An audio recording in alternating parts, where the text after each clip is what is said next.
Dabney Evans, our next speaker. Dabney is an associate professor of global health in the Rollins School of Public Health at Emory University, focused on health and human rights. She is director of the Center for Humanitarian Emergencies in the Rollins School of Public Health and the Emory University Institute of Human Rights, which runs the Atlanta Asylum Network, providing physical and psychological assessment of asylum seekers. Thank you for joining us tonight, and I'm sure you could have been at the larger events happening around the city. Good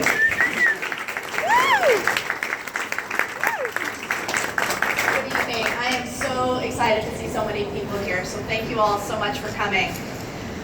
Last week, as I do every Independence Day, I reread Frederick Douglass's speech, "What to a Slave is the 4th of July." I'm sure many of you have read this speech, and if you haven't, I strongly encourage it. Each time I read it, new layers unfold, new clauses jump out at me. This time, it was these words: "Fellow citizens, above your national tumultuous joy, I hear the mournful wail of millions, whose chains, heavy and grievous yesterday, are today rendered more intolerable by the jubilee shouts that reach them. If I do forget, if I do not faithfully remember those bleeding children of sorrow this day, may my right hand forget her cunning, and may my tongue cleave to the roof of my mouth. To forget them, to pass lightly over their wrongs, and to chime in with the popular theme would be treason, most scandalous and shocking, and would make me a reproach before God and the world."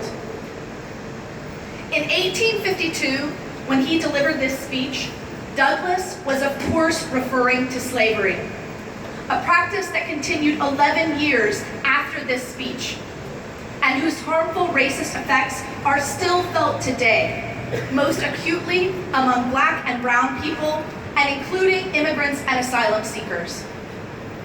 The reason for this Lights for Liberty vigil, to protest the inhumane conditions faced by migrants in detention, is not dissimilar from Douglass's call to end slavery.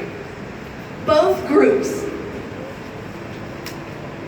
the slaves of the past and the migrants of today, have been deprived of their fundamental freedoms and human dignity. Freedom, the very thing we celebrate on Independence Day. So we need to be clear here what we're working for. We're working for freedom, individual and collective freedom. In this moment, we're acting to end the cruel and unjust policies of the Trump administration. We demand an end to family separation. Yeah. We demand an end to the stay in Mexico policy. Yeah. We demand an end to inhumane and degrading treatment of children and adults detained at the U.S.-Mexico border. Yeah. 24 people in all have died in custody during the Trump administration. 6 were children between the ages of 2 and 16. Juan, Carlos, Darlene, Felipe, Jacqueline, and Wilmer. Not one more person should die. Woo! But if we're going to make sure that that happens, if we're going to win this battle, we also need to be clear what we're working against. The Trump regime has a vision. That vision is a white Christian country. I did not say a white Christian America, because the Americas stretch 8,700 miles from north to south. And let's be honest,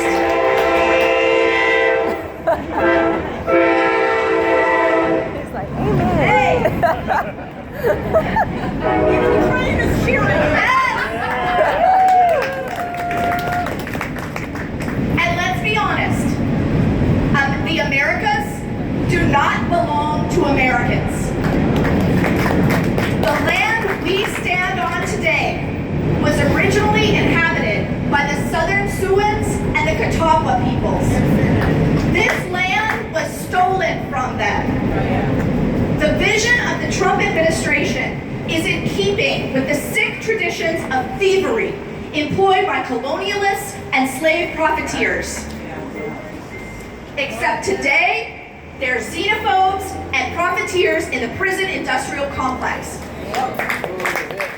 So let us remember, we are all immigrants to this land.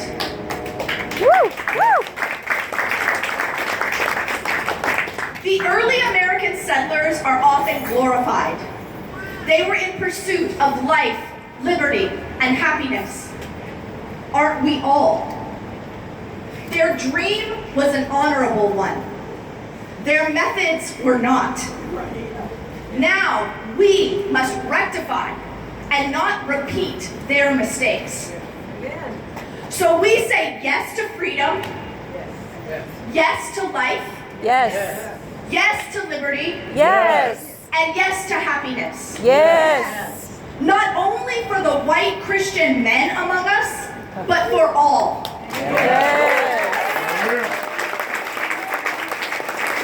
For Juan and Jacqueline and all the other children and adults who are being kept in deplorable conditions, we will not allow such treatment to continue on our watch. We know that facilities in Clint, Texas and elsewhere are unsanitary and unsafe. Children have been deprived of basic hygiene, such as access to toothbrushes, blankets, soap, and showers. As a result, infectious diseases are quickly taking hold. The New York Times reported last week cases of lice, scabies, shingles, and chickenpox among children in detention. Others have reported an outbreak of influenza, and several children have been admitted to intensive care units for treatment. These are a clear violation of human rights norms and standards, including the right to health under Article 25 of the Universal Declaration of Human Rights, the right to inherent dignity under Article 10 of the United Nations Covenant on Civil and Political Rights, and the right to be free from cruel, inhuman, and degrading treatment or punishment under Articles 2 and 16 of the Convention Against Torture. And by the way, the U.S. is a party to those treaties. They are a clear violation of U.S. law under the Flores Settlement Agreement from 1997, which limits the time and conditions under which children can be detained. And the UN High Commissioner for Refugees has said that no child should be detained for immigration purposes regardless of migratory status.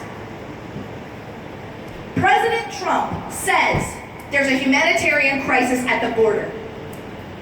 And for once, I agree with him. There is a crisis, and it is one of his making. 31% of children are being held for over 72 hours, many for a period of several weeks. Trump's policies are causing direct physical and mental harm, violating the human rights to health, dignity, safety, and security. Not only are the conditions in the U.S. Customs and Border Patrol facilities a violation of the Flores settlement, they amount to torture. The children in these facilities are experiencing trauma. They are at risk of depression, anxiety, insomnia, bedwetting, nightmares, and PTSD, and other unknown long-term mental and physical health effects.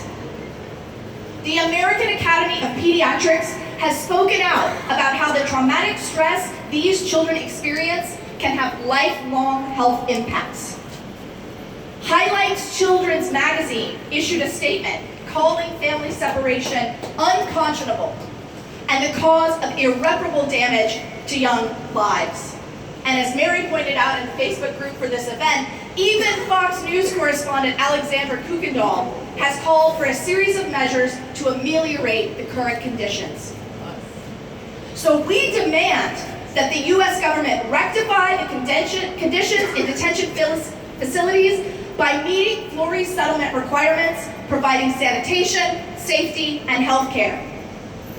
We demand that donations of humanitarian aid and basic hygiene supplies be permitted in these facilities immediately. We demand medical assessments and treatment for those in detention. We demand an investigation into Customs and Border Patrol Facebook groups where violent, sexist, and racist imagery and discussion of migrants has festered. Yes. We demand that children are reunited with their parents and family members.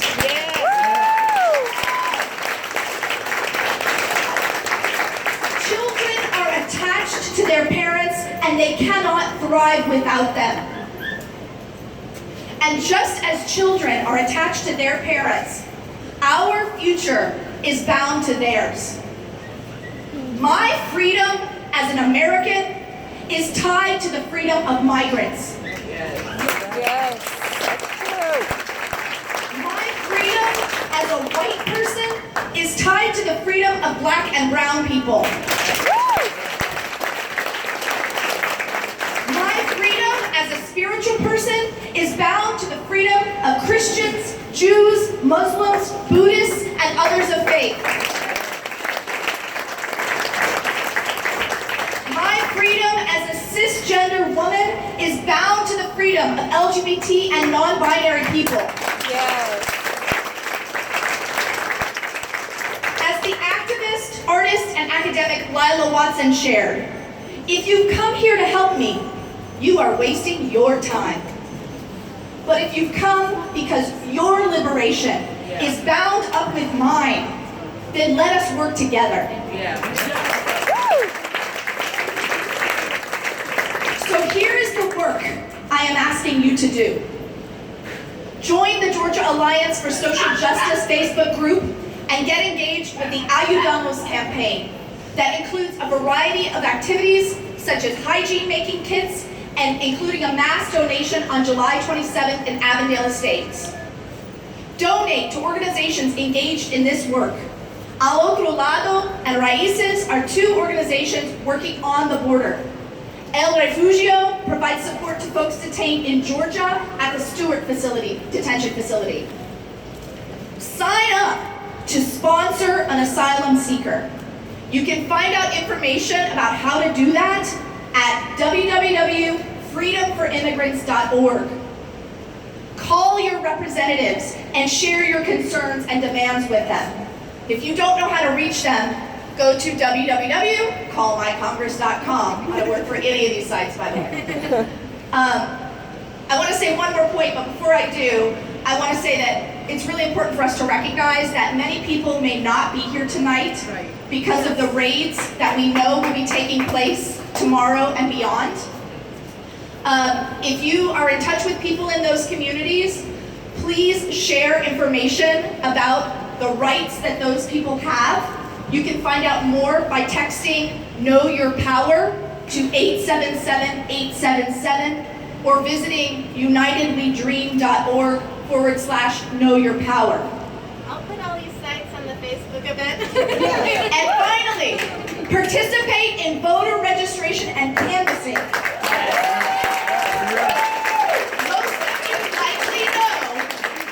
Most of you likely know that Clarkston Mayor Ted Terry announced his candidacy for U.S. Senate this week.